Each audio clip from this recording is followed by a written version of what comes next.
Assalamualaikum warahmatullahi wabarakatuh. Perkenalkan, nama saya Ali Tamrin, NIM 0606 1182 22 70 13. Baiklah, di sini saya akan mempresentasikan tugas UTS mata kuliah strategi dan model pembelajaran. Dosen pengampu yang terhormat Ibu Dr. Hartati, MKes, dan Ibu Destriani, MPD.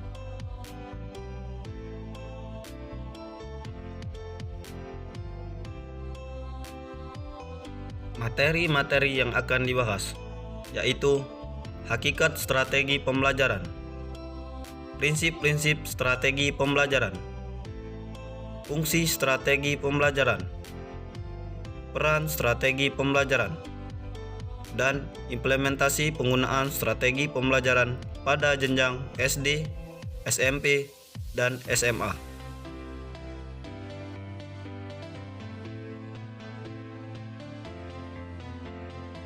Hakikat strategi pembelajaran.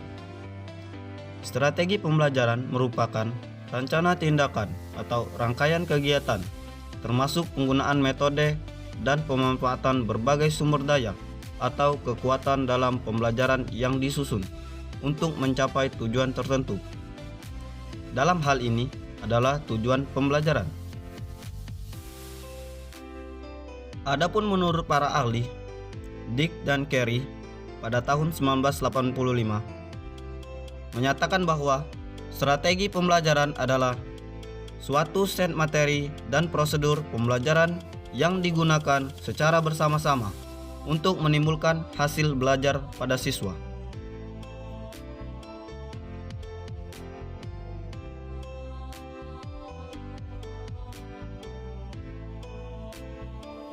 Prinsip-prinsip strategi pembelajaran. Yang pertama, mempertimbangkan tahapan dan pencapaian peserta didik. Yang kedua, membangun kapasitas untuk menjadikan pembelajar sepanjang hayat. Yang ketiga, mendukung perkembangan kompetensi dan karakter peserta didik. Yang keempat, menerapkan pembelajaran yang relevan. Dan yang kelima, berorientasi pada masa depan yang berkelanjutan.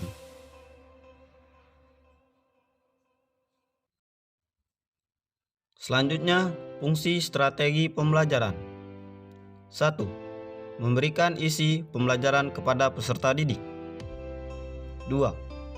Menyiapkan informasi ataupun bahan materi yang dibutuhkan belajar untuk menunjukkan unjuk kerja. 3.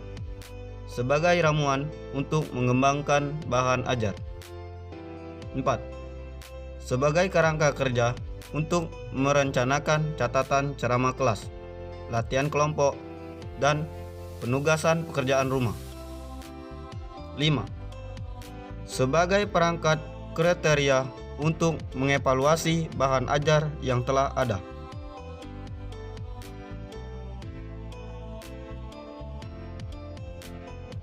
Adapun peran strategi pembelajaran. Peran strategi pembelajaran adalah menjadikan proses pembelajaran lebih efektif tersampaikan kepada siswa ataupun murid. Misalkan saja, strategi learning menjadikan pembelajaran menjadi lebih seru, tersampaikan kepada siswa, dan jangkauan pembelajaran yang didapatkan pun lebih luas.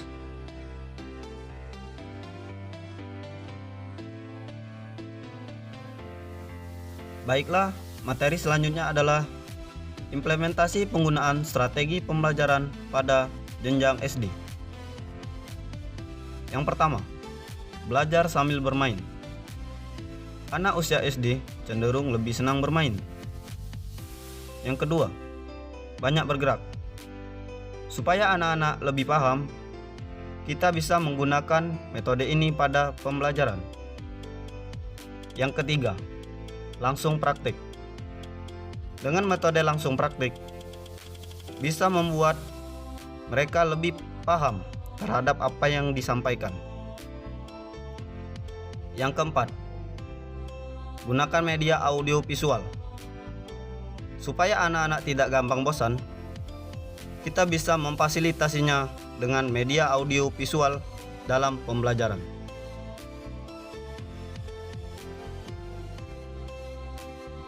Selanjutnya, implementasi penggunaan strategi pembelajaran pada jenjang SMP. 1. Pembelajaran konvensional atau metode ceramah. Salah satu macam metode pembelajaran yang kerap digunakan adalah metode ceramah. Maksudnya, metode ini diterapkan dengan cara berceramah atau menyampaikan informasi secara lisan kepada siswa. Yang kedua, pembelajaran tanya jawab. Metode tanya jawab adalah metode mengajar yang memungkinkan terjadinya komunikasi langsung yang bersifat two-way traffic. Sebab pada saat yang sama terjadi dialog antara guru dan siswa. Yang ketiga, pembelajaran diskusi. Metode diskusi merupakan metode mengajar yang erat hubungannya dengan belajar pemecahan masalah.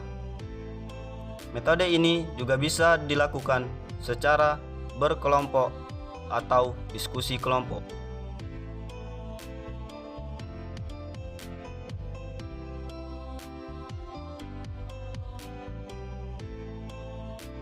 Selanjutnya, implementasi penggunaan strategi pembelajaran pada jenjang SMA.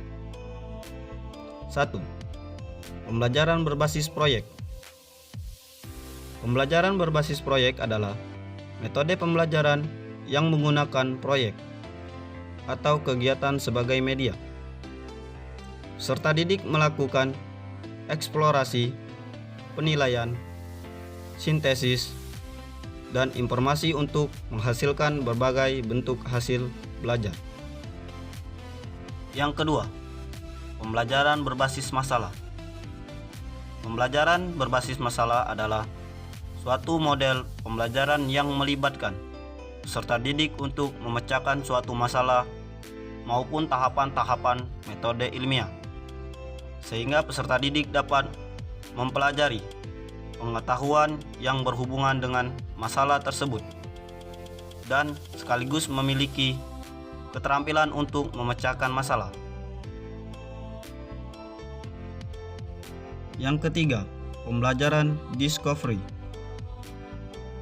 Model pembelajaran ini bertujuan untuk melatih peserta didik untuk belajar melalui berbagai permasalahan nyata dalam kehidupan sehari-hari dengan pengetahuan yang telah atau akan dipelajarinya.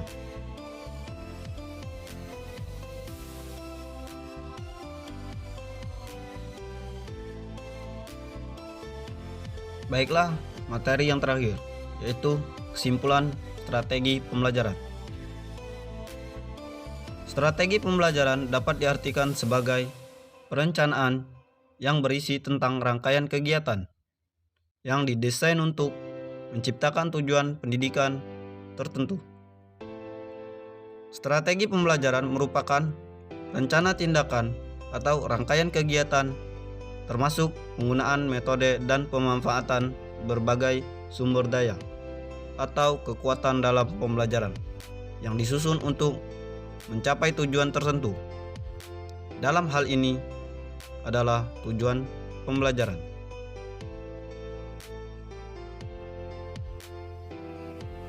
Baiklah, sekian presentasi dari saya untuk tugas mata kuliah, strategi dan model pembelajaran.